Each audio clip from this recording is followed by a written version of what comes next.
Katika mafungo amejifunza kusali, sio? Aendelee kusali. Amejifunza kugeuza, kuacha mambo mabaya na kuwa na mwenendo mwema. Aendelee hivyo hivyo alivyojifunza kuacha mabaya na kuwa na mwenendo mwema. Amejifunza kuwa na mahusiano mazuri na wengine. Aendelee sasa kuwa na mahusiano mazuri na nini? Na wengine. Amejifunza kuhubiri na kujidai katika wema. Aendelee kujidai katika wema. Baba Askofu, tumsifu Yesu Kristo. Milele amina. Ndio, habari za mfungo? Kwa kweli mafungo ndio tumeyamaliza, sasa tunaingia katika sherehe ya Pasaka. Ndio. Safari ya mafungo ilikuwaje? Safari ya mafungo ilikuwa nzuri. Kwa siku 40 waamini wote tumezunguka tukiwahubiri, nao wakiingia katika hali ya mafungo. Na katika mafungo haya ya kutayarisha kwa ajili ya siku ya Pasaka, jambo la kwanza ilikuwa ni sala. Kwa sababu bila Mwenyezi Mungu hawezi kufika mbali. Hivyo jambo la kwanza ni kujiweka mikononi mwa Mungu kwa sala. Hamwezi kufanya jambo lolote jema bila nguvu zangu, anatuambia Bwana. Hivyo jambo la kwanza ilikuwa ni kusali. Na baada katika kusali huko unasali ili wewe kwanza ujigeuze mwenyewe. Kabla hujamnyoshia mtu mwingine kidole, yule ageuke, ila hivi, kwanza wewe mwenyewe ufanye nini? Ugeuke uwe mtu mpya. Hivyo zikuwa tunasisitiza kwamba anza na mimi. Yaani na mimi naihubiri, naanza na mimi mwenyewe. Na ninalohubiri itakubalika kama mimi mwenyewe na kuwa wa kwanza wa kulitazama na kujitazama ndani na kugeuka na kuwa mtu mpya. Hivyo kila mmoja alikuwa ajitazame, aone ni wapi mambo hayaendi, ageuze mwenendo wake. Ageuze namna yake ya kuhusiana na wengine. Ageuze namna ya tabia yake inavyokwenda. Ageuze maisha yake. Hata kama anaona ni mazuri, ayafanye mazuri zaidi. Binadamu hatuwezi kufika kwamba sasa mimi ni mtakatifu. Hapo utakuwa kama yule Mfarisayo aliyekwenda mbele ya Mungu akasema mimi nafunga mimi nini? Hapana. Kila mmoja wetu kila mara tuko wa dhambi na kila mara tujaribu kufanya juu chini. Ndio kwa jambo la pili ambalo kwa kweli tumeambizana katika siku hizo 40, na nadhani watu wengi wamejitahidi kila mmoja kwa namna yake. Aliye na moyo safi. Ambaye kujitahidi manake sisi na watu wengine wazuri wenye moyo mwema hawezi kulaumiwa. Kwa sababu tumeyasema, tumeyahubiri, tunashukuru na redio na vyombo vyenu hivi, tumetembea pamoja, tumevisema pamoja. Tumevisema pamoja kwamba jamani tuwe wema. Na jambo la tatu nalo ni muhimu sana. Wewe ukishageuka nenda kwa wengine. Fanya matendo mema. Kuwa na uhusiano mzuri. Lugha nzuri. Kuwa na watu wema, yani watu wakuone wamtukuze Mwenyezi Mungu. Hilo lilikuwa jambo la tatu kabisa. Hata kwa namna ya pekee wanyonge. Mungu alipenda sana tusaidie wanyonge. Maskini, yatima, wajane, waliopweke. Unaweza kukuta mtu hata ni tajiri kabisa, lakini hana raha. Kwa sababu hana mtu wa kumwambia habari. Hana mtu wa kumwambia umefanya vizuri. Hivi anaingia anafanya vitu anatajirika, lakini hana raha. Kwa sababu hana nini? Hana mahusiano na watu wengine vizuri. Wewe ukimpelekea mahusiano, ukimpelekea lugha nzuri, naye utakuwa umemsaidia. Hivyo kwa namna hiyo jambo la tatu ilikuwa ni ile la kusaidiana katika mema. Kutembea pamoja katika mema. Kushirikiana na wengine katika mema. Huwezi kutenda mema peke yako. Unayatenda pamoja na wengine. Unayatenda kwa kushirikiana na wengine. Hauwezi kusema mimi ni mzuri wengine ni wabaya. Tuwe wazuri sote. Hapo ndio utakuwa wazuri. Ndio. Geuza hali uliopo, geuza pale wanapokuzunguka. Hapo ndio utakuwa mzuri. Hauwezi kuwa mzuri peke yako katikati ya watu wabaya. Unajidanganya tu wewe ni mbaya kuliko wote. Geuza wengine, jaribu kutembea na wengine, mtembee pamoja.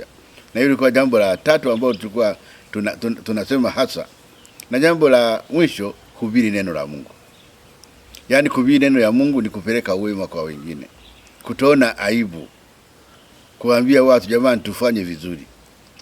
Unaweza kuwa mzuri akiwa unajificha na uzuri wako. Unaona haya kuwa mzuri. Unaona haya kumkiri Bwana. Unaona haya kumkiri Kristo. Hapo kwa kweli uzuri wako unakuwa ni uzuri usioeleweka. Ukiwa mwema unatangaza, chema cha jitangaza. Na kama unaamini kwamba wema ni mzuri, kama unaamini kwamba Kristo ni mzuri, kama unaamini kwamba Injili ya Bwana ni nzuri, itangaze. Kupitia vyombo mbalimbali, kupitia sehemu mbalimbali, ili watu wote wafanye nini? Wafuate katika nyayo za Bwana. Hiyo ni vitu vinne hivyo. Jambo la kwanza sala, kwa sababu hatuwezi chochote. Pili, jigeuze mwenyewe. Jigeuze mwenyewe. 3, tena matendo mema. 4, hubiri mambo mema. Ndio. Eneza mambo mema.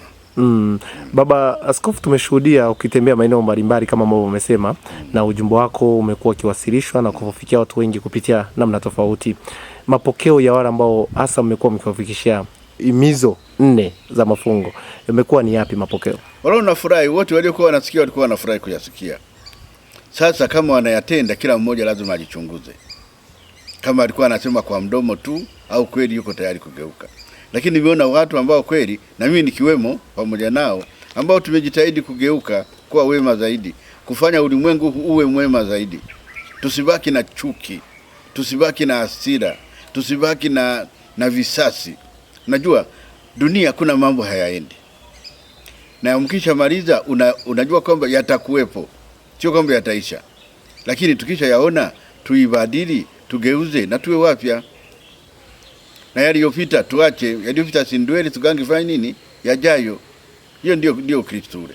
Na sisi tunakuwa na madhambi mengi, lakini Mungu anatuhurumia na tunaanza upya, tunaenda.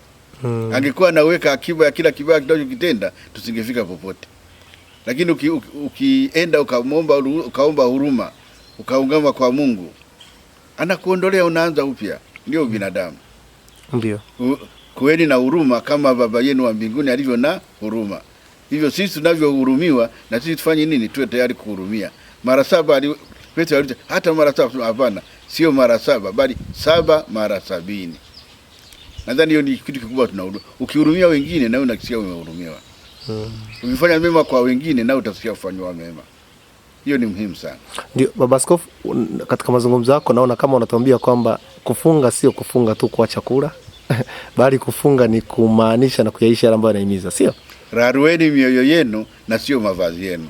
Alituambia Nabii Joel kwamba usiende kurarua mavazi, ukaenda ukajipaka majivu, ukaenda ukafanya sijui vitu gani. Hapana, rarueni mioyo yenu na sio mavazi yenu.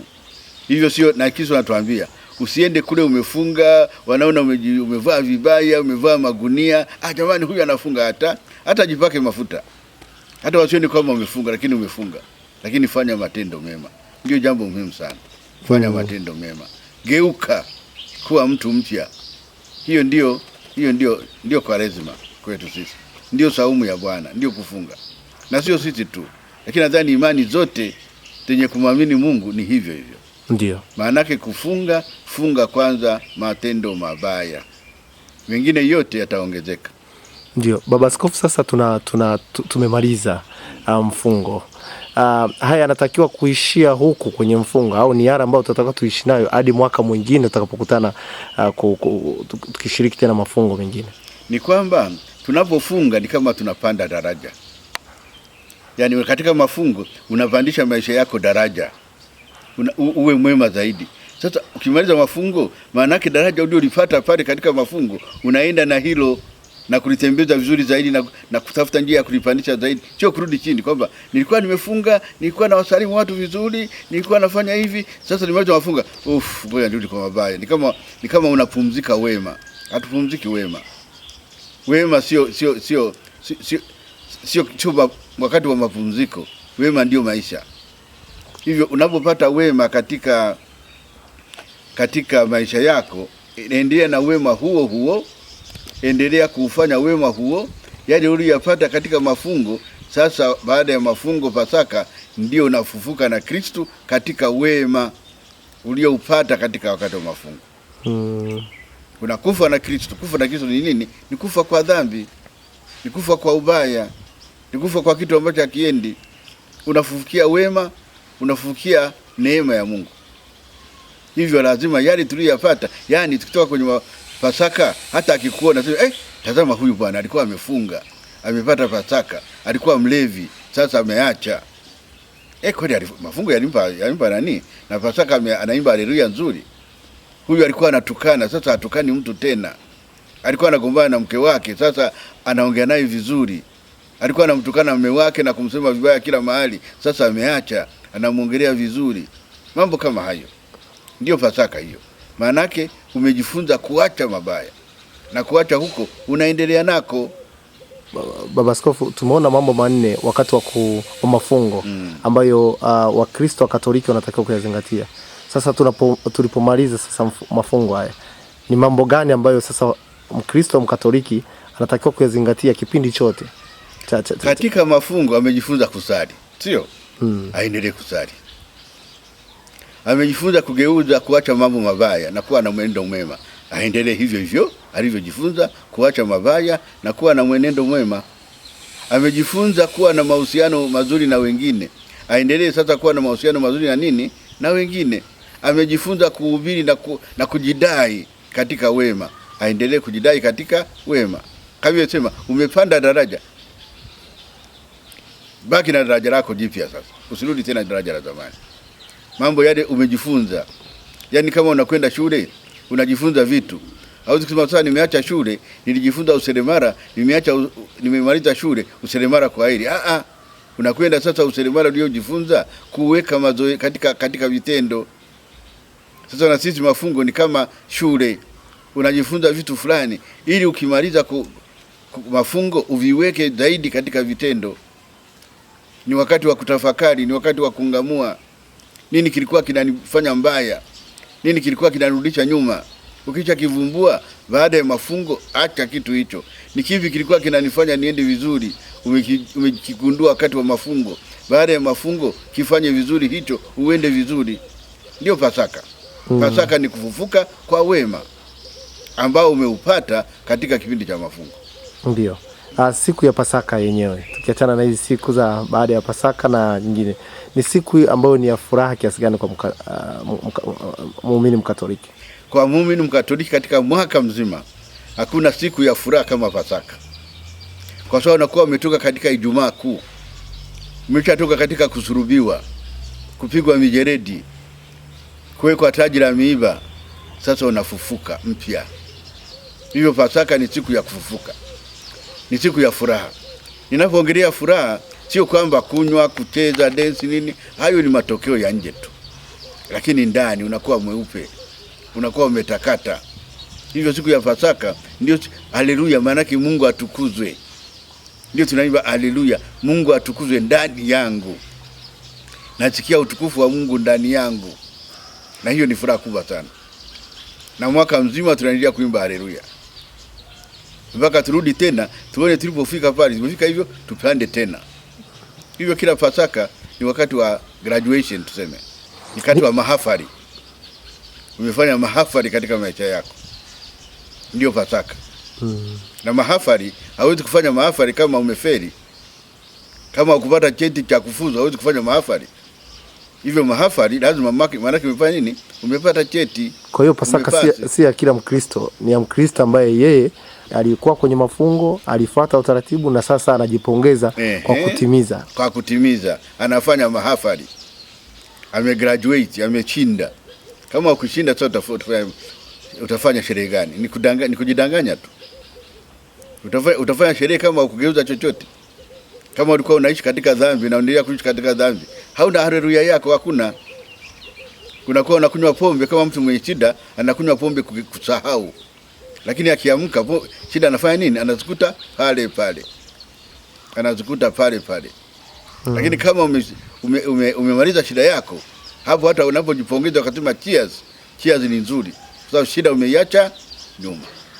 Okay, Baba Askofu, zungumza na waumini wa Katoliki sasa ambapo tumemaliza mafungo, na pengine nini ambacho unaweza kumwambia, ambacho nafikiri sasa unaweza kuwa ni ujumbe tosha kuelekea maisha baada ya mafungo. Kwa muumini Mkatoliki na mtu yeyote yule mwenye mapenzi mema, nasema hongera sana. Haleluya.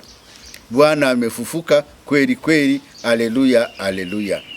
Maana yake wewe umekufa na Bwana, utafufuka naye.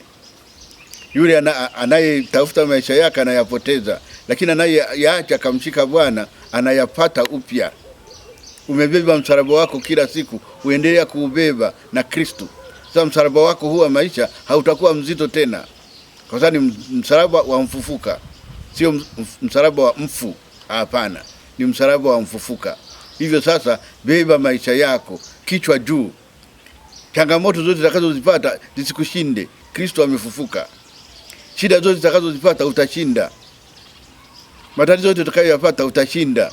Hata kama uko mgonjwa utashinda, kwa sababu Kristo ameshinda.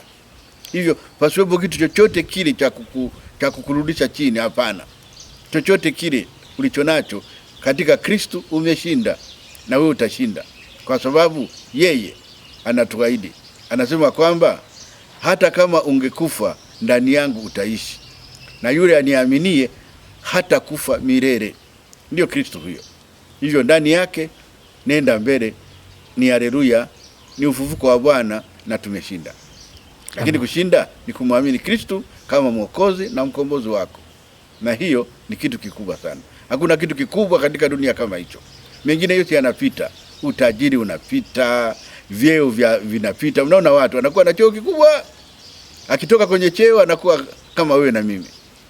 Anakuwa na kitu gani kikubwa, hela zinamuishia, yuko kwa mimi na wewe. Lakini wema na ufufuko wa Kristo hauishi, unaenda katika maisha ya milele, na wewe na mimi, haleluya, Kristo amefuka kweli kweli, na sisi tumefuka pamoja naye.